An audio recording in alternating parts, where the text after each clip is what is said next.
Dan kalau ada orang mengatakan, saya ragu dengan Allah karena permintaan saya belum diterima. Ini orang yang perlu ditelusuri teman-teman sekalian, jalur hidupnya.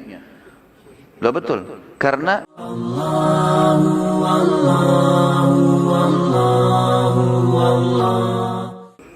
kenapa?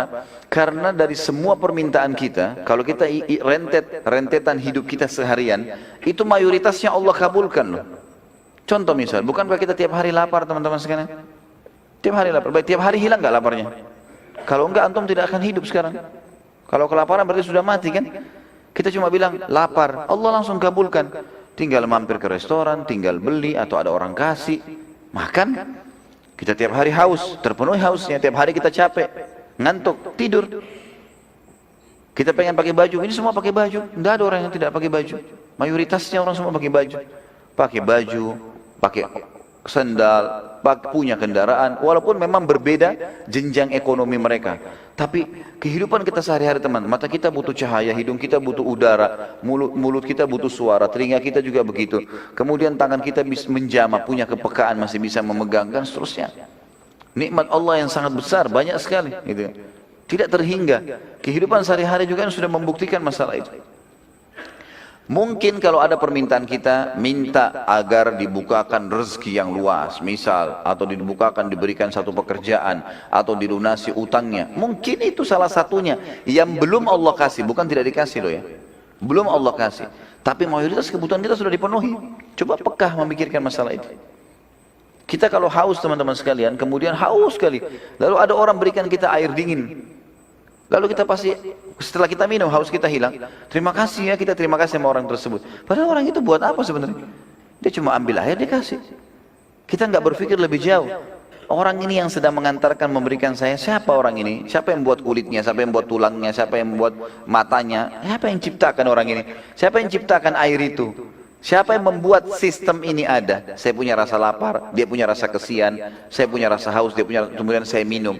Dan siapa yang menghilangkan dahaga? Siapa yang membuat cairan itu bisa masuk dan hanya menghilangkan dahaga? Dan kalau kita rentet semuanya dari mana? Yang tidak mungkin sistem ini terjadi begitu saja tanpa ada penciptanya. Sementara Allah Azza wa Jalla dengan kemahamurahannya hanya menyuruh kita menikmati dan berterima kasih. Itu saja. Lapar silakan pilih yang kamu suka. Tapi halal ya, makan. Kunyah, nikmati, telan. Habis itu selesai. Enggak ada urusan kamu. Masuk dalam tenggorokan kita, semua diproses alami. Selesai. Gitu kan? Yang mana jadi kotoran, yang mana jadi nikmat, ya. Yang mana jadi energi maksud saya. Ini semua sudah diatur dengan sistem. Yang tidak dibutuhkan tubuh dibuang. Kita tiba-tiba punya rasa mules. Kotoran yang luar biasa berbahaya, berbakteri. Diciptakan sistemnya oleh Sang Pencipta Allah. Bagaimana dia membuangnya. Dia merasa mules, dia tidak bisa tahan, kemudian dia harus buang. Misal. Terus begitu. Roda kehidupan berjalan. Dan ini semua sistem dengan begitu rapi teratur.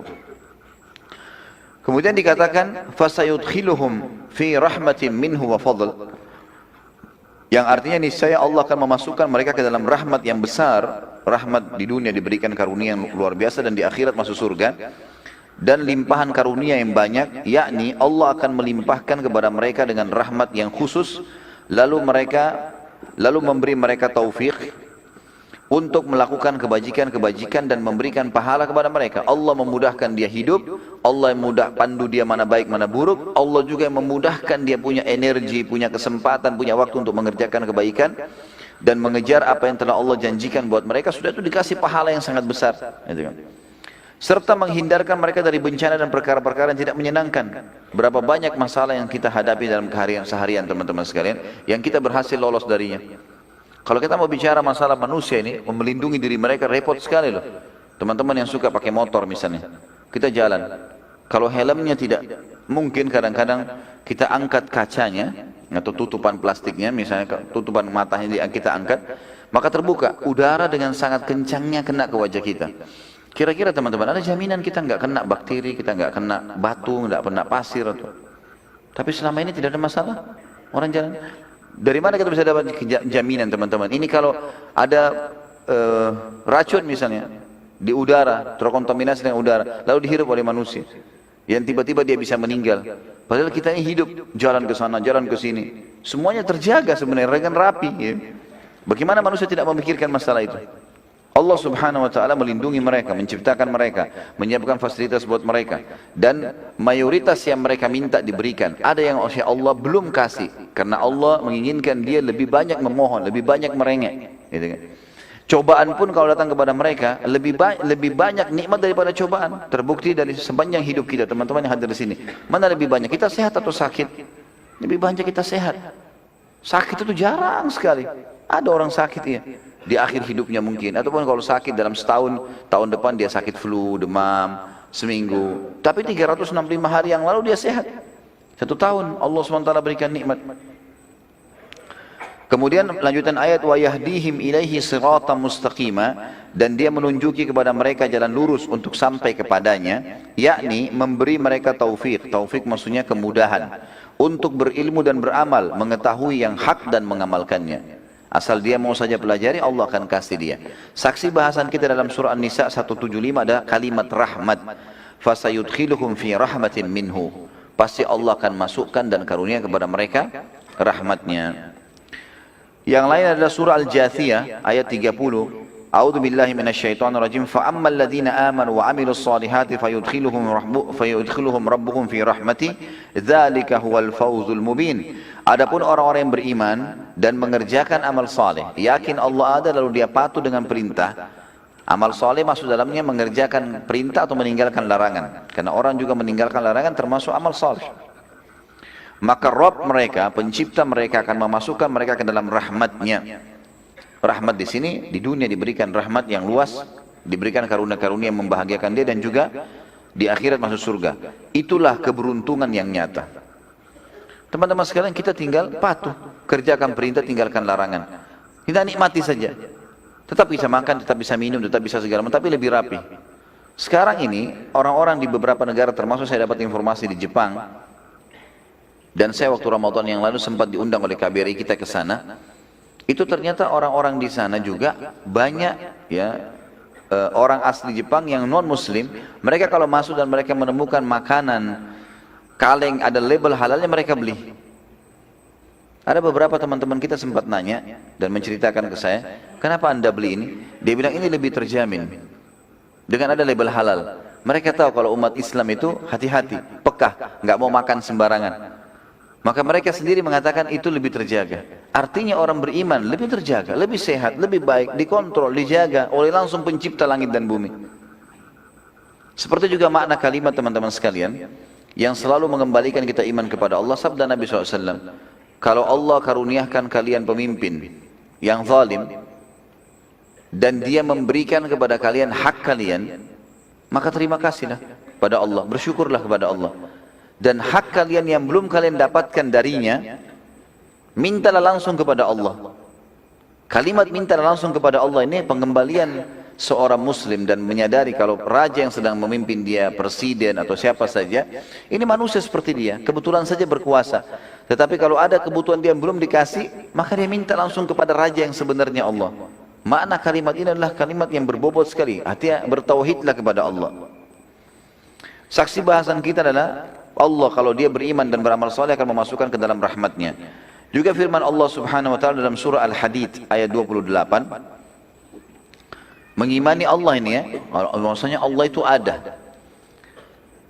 A'udzu billahi minasyaitonir rajim. Ya ayyuhalladzina amanu taqullaha wa aminu bi rasulih yu'tikum kiflayn min rahmatihi wa yaj'al lakum nuran tamshuna bihi wa yaghfir lakum wallahu ghafurur rahim. Hai orang-orang beriman, berimanlah kalian kepada Rasul yang telah diutus, bertakwalah kepada Allah, maksudnya patuh, dan berimanlah kepada Rasulnya.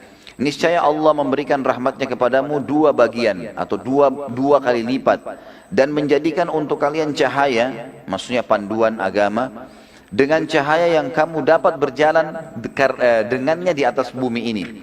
Dan dia mengampuni semua kesalahan kalian, dan Allah maha pengampun lagi maha penyayang. Saksi bahasan kita adalah dia akan memberikan rahmatnya 2 kali lipat bagi orang yang beriman tentang keberadaan Allah. Poin kedua teman-teman sekalian, mentaati Allah dan Rasulnya. Jadi setelah beriman, poin mentaati Allah dan Rasulnya. Seperti firman Allah di sini dalilnya surah Al-Imran 132. A'udzu billahi minasyaitonir rajim wa atiiullaha war rasula la'allakum turhamun. Dan selalulah taat dengan Allah dan Rasulnya. Apa yang dikatakan Allah Rasulnya, ikuti. Yang dilarang, tinggalkan. Supaya kalian mendapatkan rahmat. Artinya pasti akan datang kepada kalian karunia. Dan baginda Nabi SAW sudah tunjukkan kepada kita. Para sahabat sudah tunjukkan kepada kita. Bagaimana mereka jadikan agama sebagai panduan hidup. Dan mereka bahagia. Mereka diberikan kemenangan. Walaupun ada hal-hal cobaan yang datang. Tapi lebih banyak rahmatnya Allah yang datang kepada mereka. Dan ternyata mereka sekarang sudah mendahului kita menuju ke akhirat. Dan janji Allah Rasulnya tidak mungkin salah. Al-Allamah As-Sa'di, sama tadi, Syekh Sa'di menyebutkan dalam tafsirnya, dalam firman Allah wa ati'ullah wa rasul, dan taatilah Allah dan Rasul, ialah dengan melaksanakan perintah-perintah dan menjauhi larangan-larangan. La'allakum turhamun, supaya kalian mendapatkan rahmat, maksudnya ketaatan kepada Allah dan ketaatan kepada Rasulnya. Dalam segala hal, itu adalah sebab utama datangnya karunia. Juga dalam firman Allah yang lain, masih dalam mentaati Allah dan Rasulnya, Al-A'raf 156, A'udzu billahi minasyaitonir rajim wa rahmati wasi'at kulla syai' fasa'aktubuha lil ladzina yattaquna wa yu'tuna az-zakah. Al-ayah. Rahmatku meliputi segala sesuatu. Aku akan kasih apa saja dalam kegiatan kalian di mana saja. Akan saya penuhi semua dengan kebutuhanku, dengan rahmatku, kata Allah. Maka aku pasti akan berikan rahmatku untuk orang-orang yang bertakwa dan menunaikan zakat. Artinya orang yang patuh. Jadi segala sesuatunya akan mendapatkan karunia dari Allah. Apapun kegiatannya, dimanapun tempatnya akan dia dapatkan. Dan Allah bukan, banyak orang soalnya begini teman-teman. Makna ayat ini adalah, banyak orang yang mau kembali kepada Allah kalau dia anggap itu perlu kembali kepada Allah. Kalau dia anggap perlu, misalnya sudah sakitnya parah sekali, baru dia kembali ke sholat malam. Kalau betul-betul dia sudah tidak bisa lagi melakukan apa-apa, baru dia kembalikan. Padahal perintah agama, dari sebelum memulai sudah berdoa, selama berjalan juga memohon kepada Allah dimudahkan, dan sudah selesai juga minta agar ditambahkan dan diulangi nikmat itu.